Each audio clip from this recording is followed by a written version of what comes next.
Are you wondering how you can be happy, healthy, and successful in the fast-paced, high-stress, nonstop nature of the music industry?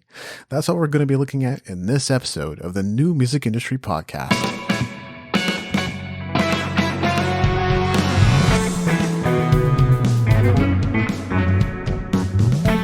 You're listening to the New Music Industry with David Andrew Weeb. Today I'm chatting with certified music industry life coach from Olympia Coaching, Ariane Paris. How are you today, Ariane?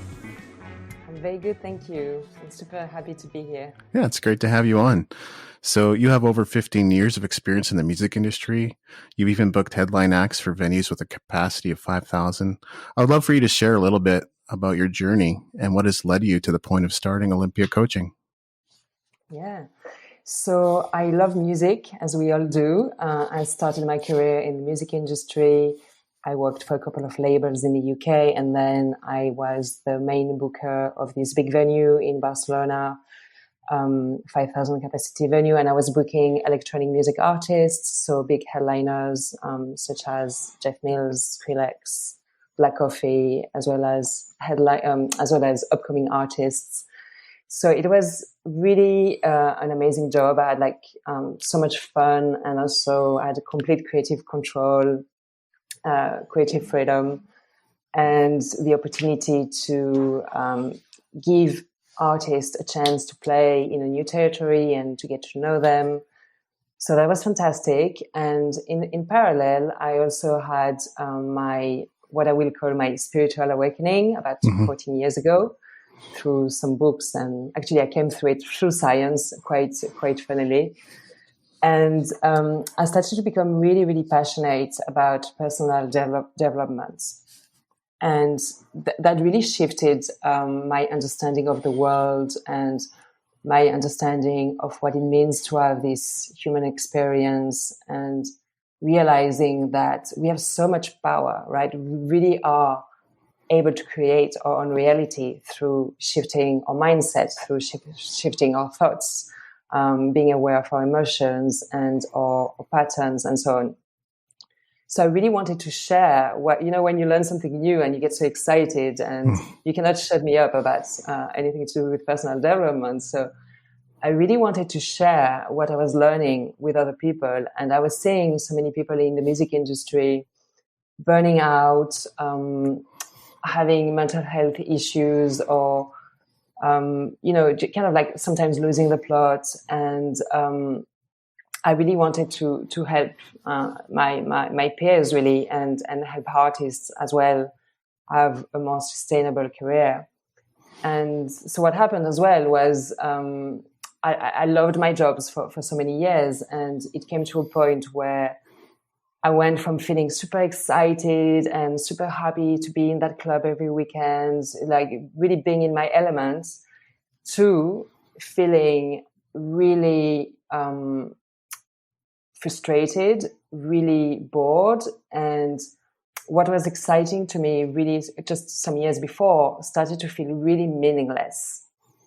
And that was the worst for me, just having lost that sense of meaning. And I think you come to a point in your life, or at least in my case, I came a point in my life where I'm not 20 years old anymore.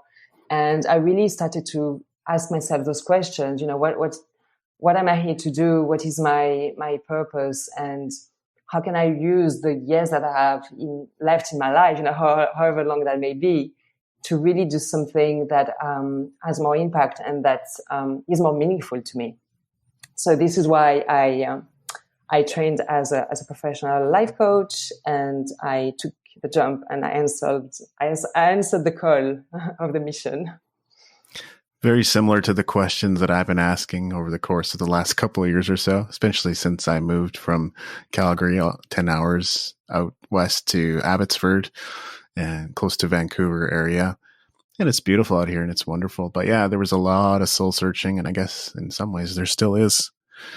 One of the things you mentioned was spiritual awakening. I mean, this is more just by comment than anything, but I kind of went through my own spiritual awakening, I guess 4 years ago now. So, and that was just, oddly enough, I was looking after my parents' house during the summer and looking after their dog. And that day just felt like it went on forever. And I couldn't quite explain it. I didn't really know why. It just did. And in that process, I kind of woke up, as it were. Wow. So Yeah. you had a spontaneous one, like quite a quick one, it sounds like. Yeah. Yeah. It was kind of spontaneous. It's really, really interesting day. Amazing.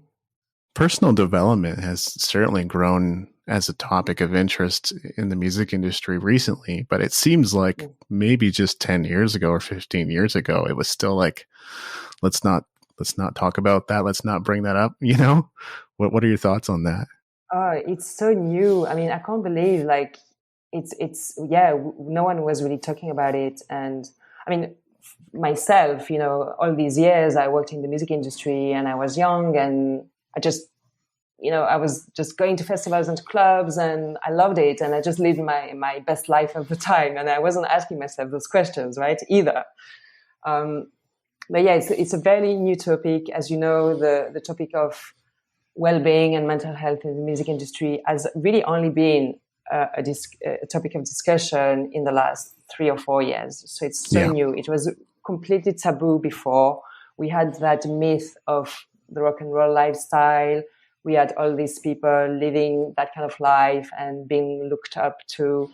And it was completely taboo to talk about actually the real struggles of people. And I think people weren't being transparent about it. And thank God. And of course, unfortunately, it also, we had like those famous cases of people who ended up badly. And I think that really shifted, that helped shift the narrative and open up that discussion. Yeah, I think people have been driven inwards in a big way during the pandemic. So that's going to be a source of discovery for many. I remember just kind of beginning to touch on it in about 2011, 2012 myself on this whole idea or concept of personal development. So I didn't know that I would be blazing a trail in that sense, but I always felt it was key to my life. So it would be a shame not to share what I'd learned in that process. Exactly. And it's so key. I really feel that this is why we are here on earth. We are here to learn about ourselves. We are here to transform. We are here to grow. Our soul is yearning for growth and evolution. And it's literally the most important work we have to do, I believe. Yeah, that's great. It sounds like part of your mission is teaching artists and professionals how to be happy, healthy, and successful in the music business. This is a topic, like we said, it's with growing interest, but it seems like a tall order. So where does one start when they're looking to enjoy their careers more? Yes, so many places to start. I think that one of the main question people need to ask themselves, and it sounds so obvious, but the question is, what makes me happy? Yeah. And the reason I say that is because I think I was quite blessed that I had a dad who kind of instilled this message in me all my life since I was very young. He was always very supportive and he always said, do what makes you happy.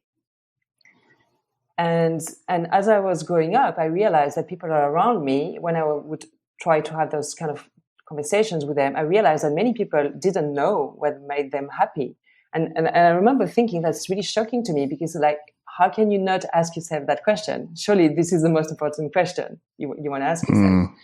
So the first one place to start is what makes me happy, right? What do I value in my life? What is important to me? What are my priorities?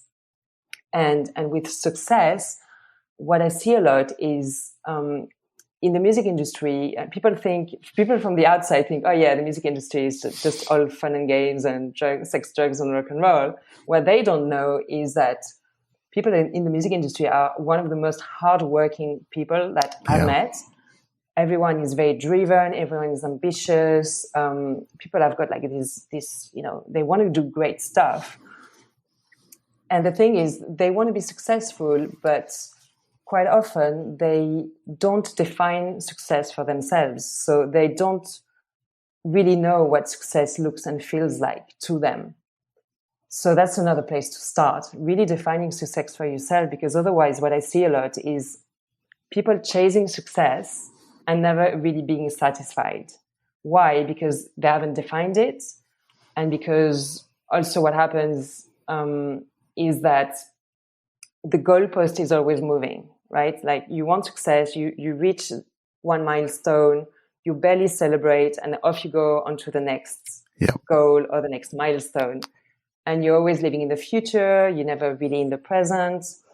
There's this thing that Eckhart Tolle says, which I love, and he says, success is a successful present moment. That's it. Yeah. Success is just, and it's so simple, and yet it's so hard to do, right? Because we're always in the past or in the future. We always have these goals.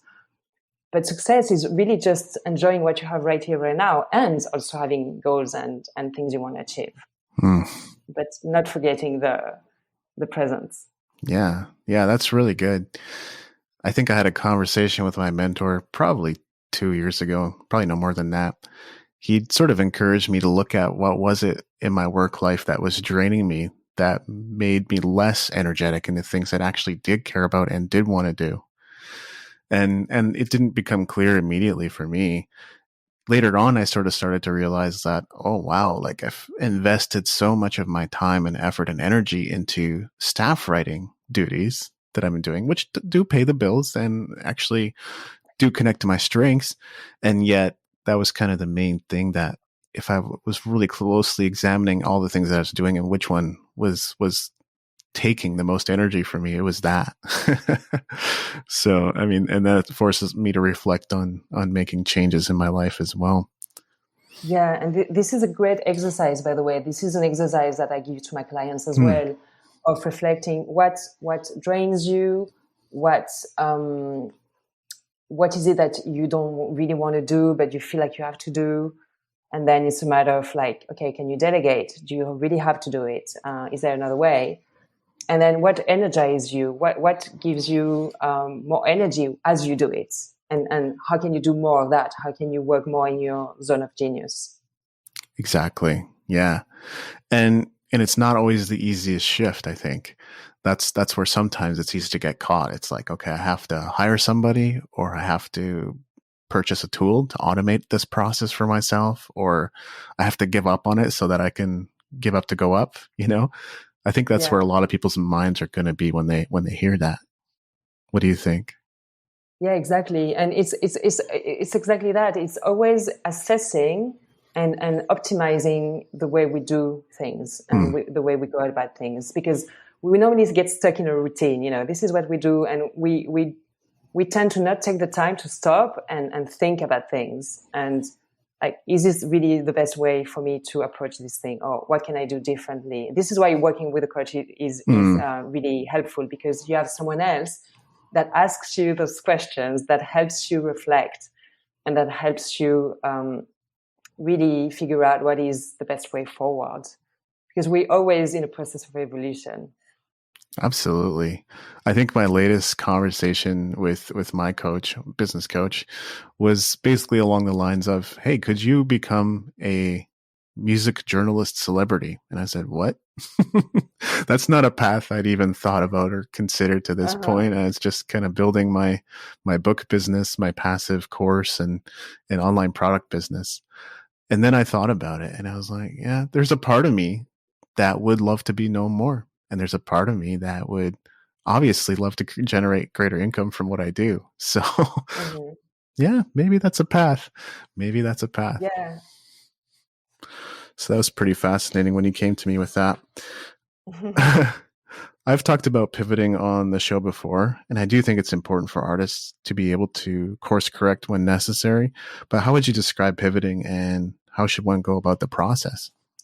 So for me, of course, it depends on, is it an artist? Is it a music executive? Where they're at? It depends on so many things. But for me, the key thing is to go inwards. If I take the example of, I don't know if in your audience you also have people working behind the scenes, not just artists. So normally, what do you do when you look for a new job? You're just gonna redo your CV, your LinkedIn. You're gonna apply to all sorts of jobs. You don't take the time to stop and to go inwards, and that is the crucial step. I think whenever you want to pivot your career, it's the first step is really to go inwards and to assess, okay, what have I done so far? What has been working well for me? What do I want to do more of? What do I want to do less of? Who am I really? Again, what do I value in my career? What do I need to feel happy, to feel fulfilled? What are my strengths? And then once you get clear on who you are, then it's like, okay, what do you want? Where do you see yourself in the future, in 3, 5, 10 years? What kind of balance do you want to have in your life? And then it's like you want to create a vision. So creating a vision for your future, for your career, and then working out an action plan. Okay, if I want to, what is this dream that you have inside of you? Because sometimes, okay, we have a dream, we don't really allow it to come out. There's fears, of course. It's very, very natural, right? To feel scared, to feel unsure. But giving space to this deep desire that you may have inside of you, even if it's a crazy dream, and then working out the action steps that you need to take in order to pivot your career, right? What do you need to do? Do you need to up-level your skills? Do you need to expand your network? Do you need to nurture your existing one? So there's not like a magic solution, right? If you want to pivot your career, because it's going to depend on your circumstances, on where you're at in life, what you want for yourself. But knowing that it's very scary, right, to pivot your career. I've been there myself, right? I was working in the music industry. I felt I'd boxed myself in this particular role or in this particular industry, and I wanted to work in personal development. But David, I was so stuck. I was stuck for years before I took that jump. I was completely stuck. I was unhappy. I was frustrated. I knew I had to make a change, and I was also completely stuck. Why? Because I was full of these limiting thoughts saying, okay, you want to work in personal development, what the hell are you going to do? You can't apply for a job in personal development. It doesn't exist. Nope. I hadn't heard of coaching then, because in Europe, it's still quite new compared to the US. I'd never heard of coaching before. And I was stuck, and I was miserable, and I had no examples around me in my daily life of people who had done something like this, until someone told me, why don't you go and see a coach? And I was like, oh, a coach? Yeah. What's that? So I hired a coach, and that's what helped me get unstuck. That's what helped me address those fears. And all you need to do is take the first step, right? So the first step is like, once you take the first step, then you're going to take the second, and then the third, and you're going to create momentum, and then off you go on your way. And it's going to be, of course, a journey, right? A journey full of surprises and challenges. But all you need to do is take the first step. Are there any early signs that you should pivot? Yeah, I mean, again, I think it's term of like, how satisfied are you in your work life? I mean, we spend so much time at work. We spend at least 8 hours a day at work. It's the vast majority of our waking time is spent at work. It's so important to feel happy and fulfilled with what you do. So some early signs are you've been feeling really drained, really stuck, and it's not going away. It's not just a matter of you've had a hard week or you've had this problem this week and you feel a bit stressed. No, like this is a feeling that lingers on. And yeah, it's really a sense of feeling depleted and feeling like you're not in the right place anymore. I know that for me, what happened for me was I had this calling.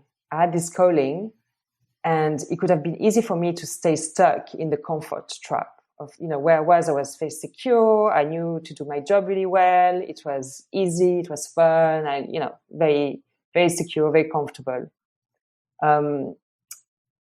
but for me, I felt, okay, the pain of staying in the comfort was greater than actually taking the risk and jumping into the unknown. So, people value different things. Some people really value security, and for them, they just want to feel secure and stable. Okay, then, that's what you need. But it's like you want to assess what's the pain, what's the payoff, what am I willing to sacrifice to not go and do something else, or to not try to live this dream that I have. Yeah, that's really good. You mentioned in your email to me that burnout is not the measure of success, and I couldn't agree more. I've experienced burnout in many shades and colors, and there's always a significant cost with revving the engines too hard for too long, and I'm way more watchful of that myself. But you explain that self-actualization and contribution are the true measures of success. What does that mean, and what does it look like? Yeah. So I don't know if you've heard, or if you listeners have heard of Maslow's hierarchy of needs, this famous pyramid. So at the bottom, you have your the basic needs, the needs for survivors. So having a job, being able to pay your rent, being fed, feeling safe. This is what you need just to in order to survive. And then the middle part of the pyramid are the social ego needs. So wanting to feel loved, feeling like you belong, wanting to achieve recognition, status, feeling achieved. So I think a lot of people are there in the second half, in the middle part of the pyramid. And then Maslow said that the top part of the pyramid, which is what we all aspire to, once we have the other needs met, is self-actualization. And self-actualization means essentially reaching your potential and fulfilling your purpose. So it's about actualizing who you are and always going beyond what you've done until now to become, to develop more of your qualities, to develop more of your strengths, to have a bigger impact, and to really live out your purpose. And there's actually another part of the pyramid that apparently Maslow didn't get round to really map out that part. But there's the new top, let's say, which is after you've self-actualized, then it's self-transcendence. And this is just another level where you transcend your ego, where you're just here to serve and to contribute to the world with your gifts. And you don't have an ego anymore, and you really feel at one with all that is. And that is the holy grail. Yeah, I guess that makes a lot of sense. People often say, or some of the experts do anyway, that you can't give what you don't have, or you can only give out of your overflow. So in other words, self-actualization would be creating that overflow, and then self-transcendence would be getting to that point where that overflow spills out onto others and you can create a greater impact. So that was a challenging thing, I think, for artists, or at least sensitive, intuitive sort of artists who are always mindful about like their surroundings, the people around them, the people, how they're feeling, how they're doing, instead of like just going inwards and working on yourself. Yeah, because artists have got these beautiful, beautiful, sensitive souls, and that's why they are artists. Yeah, they're so empathetic and so sensitive to their environment and to other people, and that is beautiful. And it's going back to why you're playing music. Why are you playing music? What is the impact you want to have on your audience, on your fans? There's always a reason. You actually you want to affect them in some way. You want them to feel an emotion. You want them to feel free, or you allow them to be authentic, or whatever it is for you. Yeah, absolutely. I think it's only been in the last year or two where I've allowed myself to be more quote unquote selfish. And those are definitely in quotes, and to really look at what do I want? What do I need? And how do I go about life in Yeah, a way that's joyful? and it's not selfish at all. Right. It's not selfish at all because the world needs people who feel joyful, who feel happy, who are doing the work that they love. This is how we change the world, right? We don't change the world when we are miserable and when we are stressed and anxious. So looking Yeah. after yourself is not a selfish act, because when you look after yourself, this is when you can give more to others, like you said before, because you have an overflow and you feel healthy and you feel, mentally, emotionally stable. And of course, that's not going to happen all the time. We all have our moments when we feel like shit and we feel depressed and we feel anxious, and that's fine. It's part of the human experience. Yes. But looking after yourself will help you contribute more to others and to your immediate surroundings, to your family, to your friends, to you, whatever that is, and then to the world. That's great. Yeah. Mindset is a huge topic, and we've kind of gotten into it already, but it's something I've covered quite extensively in the podcast. If artists want to achieve success on their own terms, they can't just be focused on getting on Spotify playlists.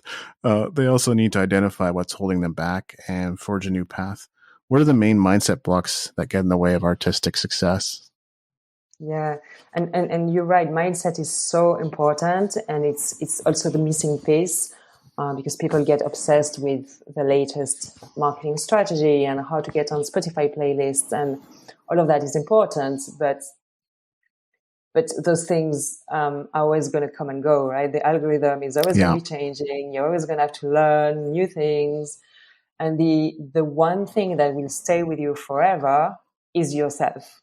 And again, so that's why investing in yourself is such a smart move, because you're the common element. You're going to be with yourself all of your life, and you are your own career especially when you're a musician. So some of the the common mindset blocks that artists tend to have, one of them is self-doubts, and we all have self-doubts, right? Like from time to time, and a lack of self-belief, a lack of confidence, which is completely understandable because it is a competitive industry. It is unstable. And of course, with social media, it's so easy to compare yourself to others. And working on your confidence is an important piece, especially also as an artist, you put your creative work out there, and you may face rejection, and you will face rejection, right? It's part of the journey. You may face criticism. You may face people on social media being unkind and those kind of things. So, a lack of self-belief is one mindset block.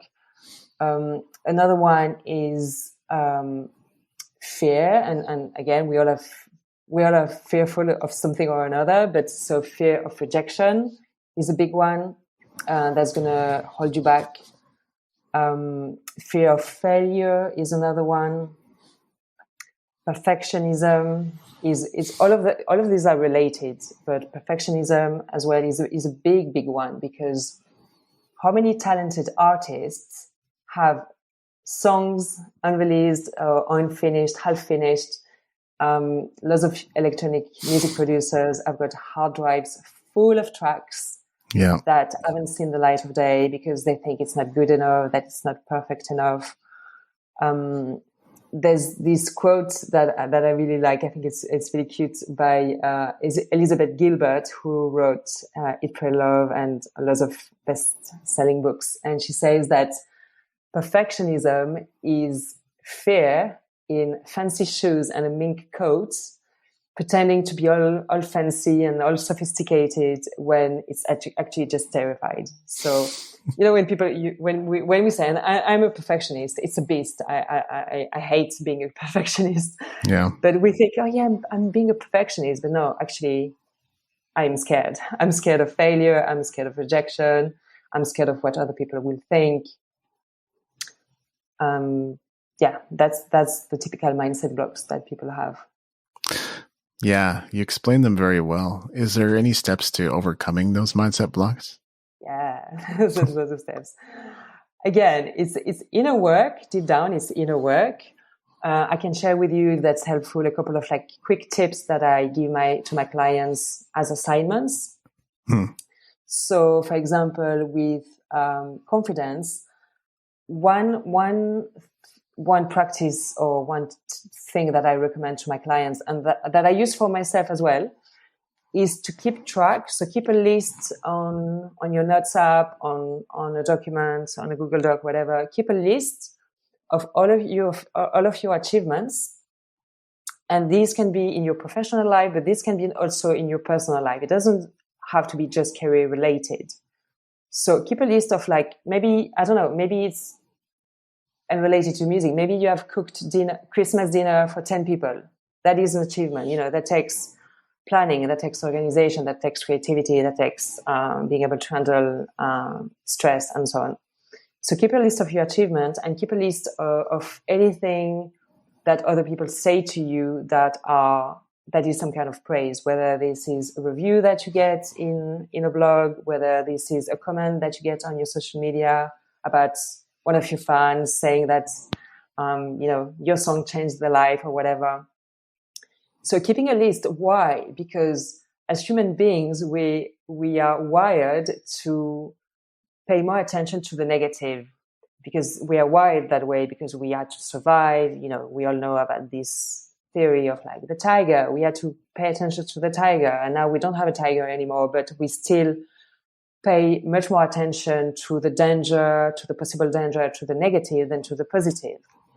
So research has showed that in order to balance that, we need to pay attention to the positive 8 times more than on the negative. And this is crazy because we don't do that, right? You're going to focus, you're going to obsess about this one negative comment on your social media or wherever, and you're going to ignore everything else, all the positive stuff that people say. You're only going to focus on the one negative comment. And so we have to do the opposite. We have to focus 8 times as much on the positive comment than on the negative comment to rebalance it. That's why keeping this track of your achievements and the praise you get is a great tool, first of all, to remember. And then when you feel, when you have these moments of insecurity, when you are facing those setbacks, go back to that file and read it aloud and really feel what it feels like to recognize that you have that. Yeah, really great tips there. And kind of circling back to what you said about perfectionism, I gave up perfectionism a few years ago. I don't remember exactly when. It's easy to go to the other extreme, I found out. Well, maybe not even the other extreme. It's just there's a meaningful balance somewhere in there. When you drop perfectionism, you find yourself creating more, but sometimes the creating more becomes about making more money. And when it becomes about making more money, you actually make less money because you're focused on making the money. You know what I mean? Have you experienced that? Yeah, so I think these are two separate things. So first of all, I want to know, how did you give up perfectionism? Give me your oh my gosh, your tip, because I want it. I wish I had a step by step, but honestly, I think it was just being extraordinarily prolific. Like not counting on one blog post to change the world, but like writing every day and publishing every day. Same with music, same with other artistic endeavors. I just made a lot of something. And in that process, I think I was able to drop perfectionism. Yeah, right. Yeah, that's a good tip. Another way to get over perfectionism is to realize that you're here to progress. You're not here to be perfect. Yeah. Like the world doesn't require perfection from us. Yeah. It doesn't care. Like the universe doesn't care about you trying to be perfect. It cares about you doing your best and progressing and learning, right? We learn from messing up. We learn from our failures. This is how we learn. We don't learn by trying to be perfect. Yeah. And being perfect definitely is holding us back. And for artists, this can then lead to creative blocks. When you're trying to be perfect, you can end up being creatively blocked. It's something that happened to a past client of mine, where he was emotionally and creatively burnout, and he was completely blocked. And he had boxed himself in this musical genre that he thought that he had to stick to, and he thought that that's what people expected from him. Mm. And yeah, so we worked on unblocking him, and in the end, he totally got unblocked and released 5 EPs when he had released none the year before. And one simple way to get over that is, for an artist, is to just really give yourself the permission to suck. So similar to what you said, like you weren't writing bad blog posts, I'm sure, but you gave yourself permission to just, okay, I'm just going to write loads of them, and I'm not going to count on one blog post to change the world. Right. So give yourself the permission to suck. Give yourself the permission to just play and enjoy and create for the sake of creating. So without attaching to an outcome to it. So you're not creating because you want this song to be released on this label. So giving yourself a little bit more freedom to just create for the sake of creating, to find joy in the act of creation. And from there, you're going to be able to get unblocked and to be less, to strive less for perfection. Absolutely. I love what you said there. And I think on your website, you mentioned that balance is key. I would love for you to elaborate on that as well, even though we've kind of been talking about that the whole time. Yeah. Because as we know, there's a lot of burnout in the music industry, and people working really hard, playing really hard. Well, not this year, not last year, but traditionally in the music industry, you work really hard, you play really hard, and you don't have a lot of balance in your life. And you sacrifice your well-being. You may sacrifice your personal relationships. And this is not sustainable. It really isn't. And there are so many examples of artists who, quote unquote, have made it. And we are a living example of that it's not sustainable, that there is a price to pay for that. So balance really is key. So I think that everyone's got their own version of what a balanced life looks like, right? We all made differently. I know what it is for me. It might be different for you, but at least for what I recommend people is always having the minimum of self-care. So having enough sleep for sure, trying to eat healthily, definitely moving your body and exercising, because we're stuck behind a computer. You may be stuck in the studio. It's not a very healthy thing to do, like to be stuck and sitting all day long. So you need to move your body. Mm-hmm. You need to circulate that energy, and for your creativity, that's going to be very healthy as well, right? To move, to be in your body. I always recommend, of course, a practice for your mind, whether this is meditation, mindfulness, whatever that is, and nature, like being in nature. We need nature. We need nature to feel balanced. Because again, we live in cities. Where you live sounds a little bit more close to nature, but we live in cities. It's not a natural environment for the human being, right? And nature heals, and nature will help you feel more balanced. So I think research says that I think you need at least 2 hours a week of nature. Yeah. Absolutely. I recently heard a mindset coach explain movement undoes karma, I think is what he said. And undoes karma. Wow. Yeah. I didn't know that. Yeah. And so it took me a while to understand this. I heard it from another perspective on another podcast, a different spiritual podcast, where they were explaining that he just felt in his spirit to go and walk and hike until he started to feel better. And it took 3 hours to sort of undo the grief and the depression and the anxiety and everything that had been pent up and built up over the course of the last year. And so I was like, I see. So that's another key. I mean, it's important for your health. It's important for your well-being and your mood and everything else, but it also undoes karma.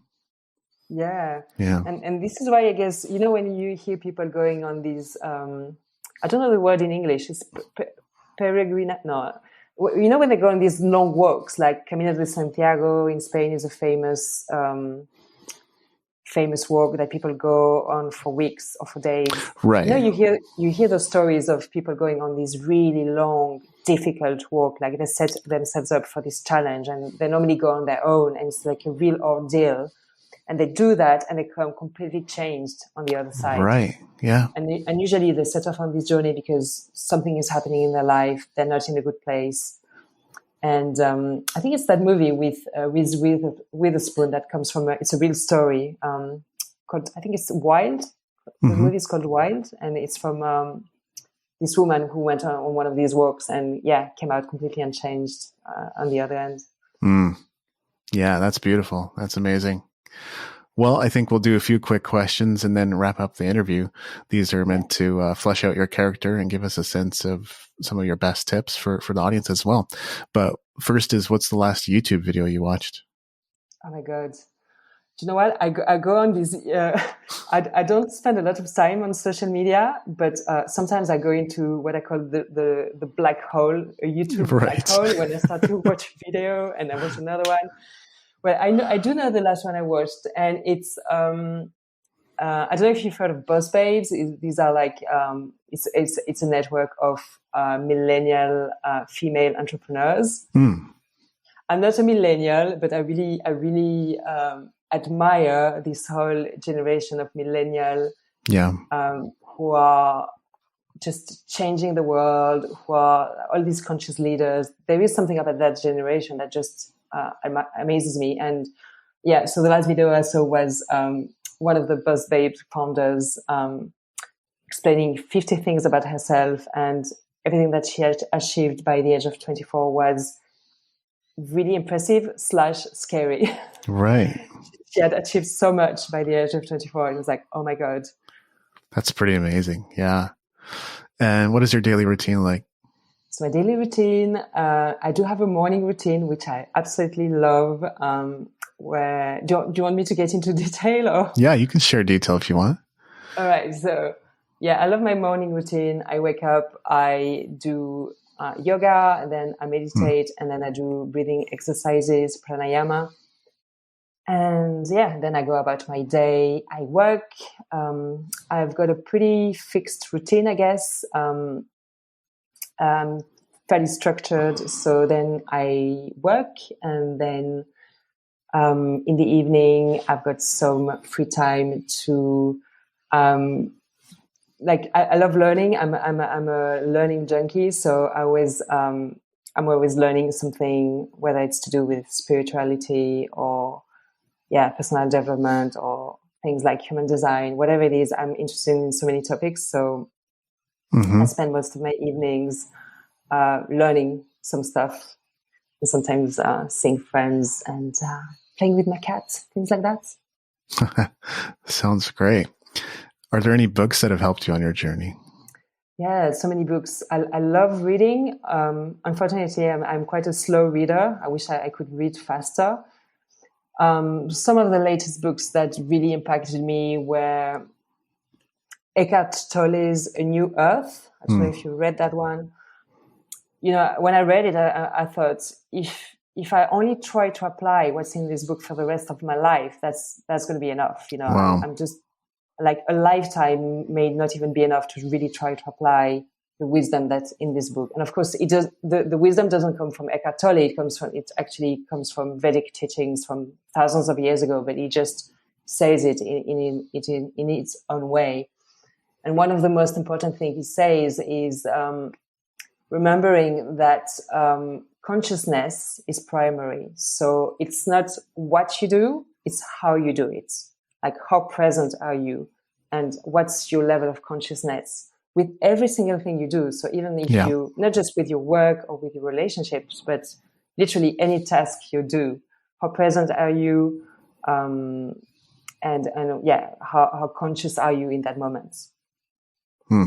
And another book I really liked, it was written by one of these millennial entrepreneurs that I really admire. Her name is Peter Kelly, and she wrote a couple of books, but one of the books she wrote some years ago is called Earth is Hiring. And there's a whole chapter, for example, that helps you rewrite your money story, which I thought was really, really interesting. Yeah. Helping you have a healthier relationship with money, because money is just energy. And how can you have a healthier relationship so you can attract more of it? But so it's about circulating it, of course. And it's got lots of really great stuff in that book. I took a money course a couple of years ago, and we kind of went through a similar process of transforming our relationship to money as well. So that's great. I like that. Yeah. Well, did you see an impact in your life after having done that course? In the last couple of years, that's a good question. I think, one of the relationships that came out of it was a series of personal development programs. I didn't do just one. I did a whole bunch. And one of the relationships that came out of was my friend Vern. And he sets up what is called infinite banking concepts for people. And that absolutely changed my life. I didn't expect it to. We sat down to chat, and at some point he just came out and said, all right, well, I need to show you what I do now. And I said, what? Okay. Is this going to be a network marketing pitch or something? But no, he sat down and showed me what it was all about. And it was utilizing insurance policies to create your own bank. And those policies grow every single day. I couldn't even explain all of it if I wanted to, but it's just amazing the way they work. And so they've started to support my lifestyle in a way that probably just previously would have been inaccessible. Oh, that's really cool. Yeah. I was like able to build a travel fund, and now I am building a fund to be able to pay some of my yearly tax expenses and things like that. Although that's an interesting topic right now with the political climate and everything else. Mm-hmm. But, well, thank you for your time and generosity, Ariane. Is there anything else I should have asked? Not really. I think all I want to say, I guess, is for anyone who's listening, remember how powerful you are. You are extremely powerful. When you take full responsibility for your life experience, with it, of course, comes responsibility, because then you can't really blame things anymore. Although sometimes you do, but because you fall back into that victim mentality, and I do that as well. But when you take full responsibility for your life, you realize, wow, I've got so much more control than what I think on my life, because what I have control of is how I perceive and how I experience things, right? A lot of things are out of my control, but what's in my control is my reaction to it and how I'm going to experience those events and those circumstances and those people. So just remember how powerful you are, and remember how beautiful you are as well. You are a beautiful, beautiful soul, and you are so worthy. No matter what you do, no matter where you're at in your career, no matter what level you are at, and you are so worthy. Don't ever let anything or anyone make you believe otherwise. Well, that's fantastic. And we can all find you at olympiacoaching.com. Is that right? Yeah, I've got a bunch of free resources on my website, so go and check it out. There's really interesting stuff there. And I also offer free consultations, so you can book it on my website and get to have a chat with me. Wonderful. Thank you so much, Ariane. Thank you, David. So if you enjoyed this episode and you're ready to tap into the power of personalized coaching, go to musicentrepreneurhq.com/special. Whether you're feeling frustrated in your music career, need guidance, or require a helpful outside perspective, the best way to leap forward in your music career is with a coach who's invested in your success. So head on over to musicentrepreneurhq.com/special to claim your personalized coaching session now. This has been episode 238 of the New Music Industry Podcast. I'm David Anjouib, and I look forward to seeing you on the stages of the world.